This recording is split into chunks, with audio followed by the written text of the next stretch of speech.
क्यों हर तरफ से लोग दुबई शिफ्ट हो रहे हैं। Global athletes, startup founders, celebrities, entrepreneurs, investors सब दुबई जा रहे हैं। रिसेंटली फॉर्मर ऑस्ट्रेलियन क्रिकेटर ब्रिट ली भी ऑस्ट्रेलिया छोड़कर दुबई सेटल हो गए। उन्होंने कहा कि वर्ल्ड ट्रिप्स अब परमानेंट होम बन गई है। ये सिर्फ जीरो टैक्सेस की वजह से नहीं, ये एक बड़ी पिक्चर है। जियोपॉलिटिक्स, रेगुलेशंस, वेल्थ माइग्रेशंस और वेस्टर्न कंट्रीज की पॉलिसी जो अब रिच लोगों के खिलाफ हो रही है। क्या ये सिर्फ टैक्स बचाने के लिए है? बिल्कुल नहीं। दुबई अब सिर्फ एक जीरो टैक्स सिटी नहीं रहा, बल्कि ये दुनिया का नया लाइफस्टाइल बिजनेस हब बन चुका है। आज हम बात करेंगे उस बिगर पिक्चर की जो कोई नहीं दिखा रहा है। वेस्टर्न कंट्रीज क्यों अपने ही लोगों के लिए हॉस्टाइल होती जा रही है और दुबई कैसे दुनिया का न्यू स्विट्जरलैंड बन चुका है। आज हम देखते हैं असल वजह क्या है और दुबई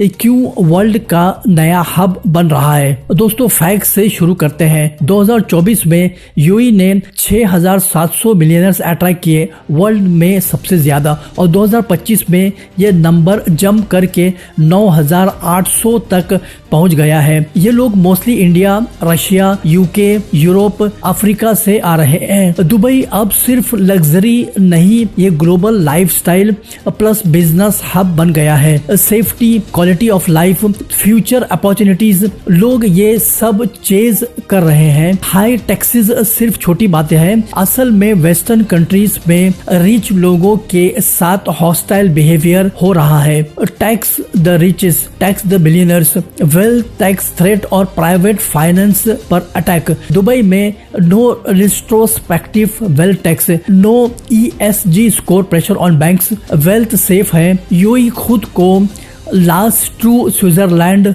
पोजीशन कर रहा है जहां वेल्थ प्रोटेक्ट होता है। अब असल पिक्चर देखो। वेस्टर्न वेलफेयर स्टेट्स ब्रोकन है, bank corrupt, under funding, unsustainable, high taxes के साथ रेगुलेशन भी स्ट्रिक्ट हो रहे हैं। यूके में लार्जेस्ट इलीगल वर्किंग क्रैकडाउन चल रहा है। RTW चेक्स एक्सटेंड हो रहे हैं गिग इकोनॉमी तक। पाउंड 60,000 फाइन्स पर इलीगल वर्कर। यूएस में ऑपरेशन चोक पॉइंट 2 चल रहा है जहां बैंक्स को फोर्स कर दिया जा रहा है कि वो क्रिप्टो और डिजिटल एसेट्स कंपनीज का साथ छोड़ दें। एब्रिसिएशन, क्रिप्टो फर्म्स को डीबंक करने की कोशिश की। बैंक्स को प्रेशर डाला गया क्रिप्टो सर्विसेज ना देने का। सेंट्रल बैंक्स और फैमिली ऑफिसेस गोल्ड रीमोनेटाइज कर रहे हैं और क्रिप्टो, लेकिन दुबई में अपने रेजिडेंट्स के लिए एक फोर्ट्रेस बैलेंस शीट बनाई है। मतलब एक ऐसी जगह जो इतनी मजबूत और सिक्योर है कि बाहर की दुनिया का तूफान इसे हिला भी नहीं सकता। दुबई में virtual assets regulatory authority strong framework दे रहा है। क्रिप्टो फर्म्स को टोकनाइज्ड और रियल एस्टेट ट्रेड के लिए लाइसेंस मिल रहा है। DIFC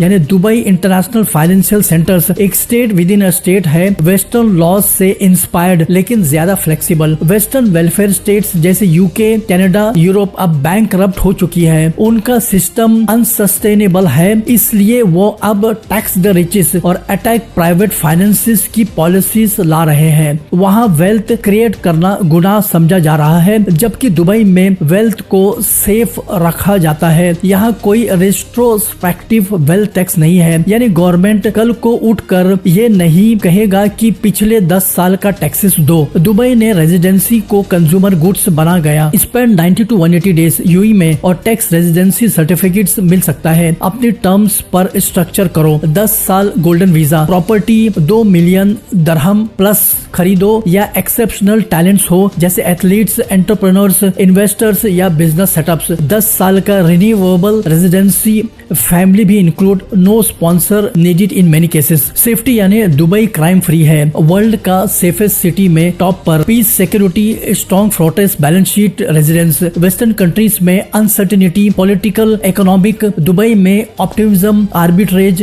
रिस्क कम, रिवॉर्ड्स ज्यादा, time versus safety, western laws complicated, Dubai laws clear और बिजनेस फ्रेंडली, DIFC में world class facilities, growth explosive है, एथलीट्स जैसे ब्रिट ली फैमिली के लिए better lifestyle, easier travel opportunities देख रहे हैं। दोस्तों, क्या आपको पता है कि वेस्ट में आपका पैसा अब आपका नहीं रहा है? कनाडा में जब लोगों ने प्रोटेस्ट किया तो गवर्नमेंट ने उनके बैंक अकाउंट फ्रीज कर दिए बिना किसी कोर्ट ऑर्डर्स के। यूके में मशहूर पॉलिटिशियन नाइगल फराग का अकाउंट स्काउट्स बैंक ने सिर्फ इसलिए बंद कर दिया क्योंकि उनके वेल्थ एक लिमिट से कुछ कम हो गई थी और उनके व्यूज बैंक के वैल्यूज से मैच नहीं करते थे। इससे कहते हैं फाइनेंशियल लाइफ सपोर्ट काट देना। वेस्ट में बैंकिंग अब एक प्रिविलेज बन गई है, राइट नहीं। लेकिन दुबई खुद को लास्ट ट्रू स्विट्जरलैंड की तरह पोजीशन कर रहा है। जब यूएस ने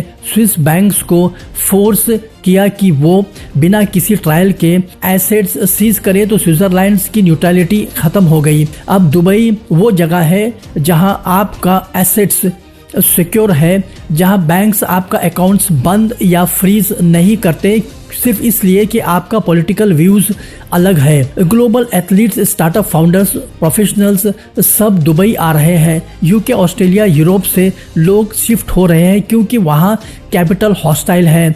दुबई इकोसिस्टम बन गया है। 0.72 एक्सोडस, ब्लू क्रस्ट जैसे हेज फंड्स भी एक्टिव है। ये वेस्टर्न लॉज की बेस्ड है लेकिन ज्यादा सेफ और innovative. Frozen assets $300 billion G7 ने 2022 में फ्रीज किए हैं। ये दिखाता है कि वेस्टर्न कंट्रीज में एसेट्स फ्रीज हो सकते हैं बिना ट्रायल। दुबई में ऐसा नहीं, वेल्थ इज प्रोटेक्टेड। तो दोस्तों, ये सिर्फ जीरो टैक्सेस नहीं, ये बड़ी शिफ्ट है जियोपॉलिटिक्स और रेगुलेशंस की वजह से।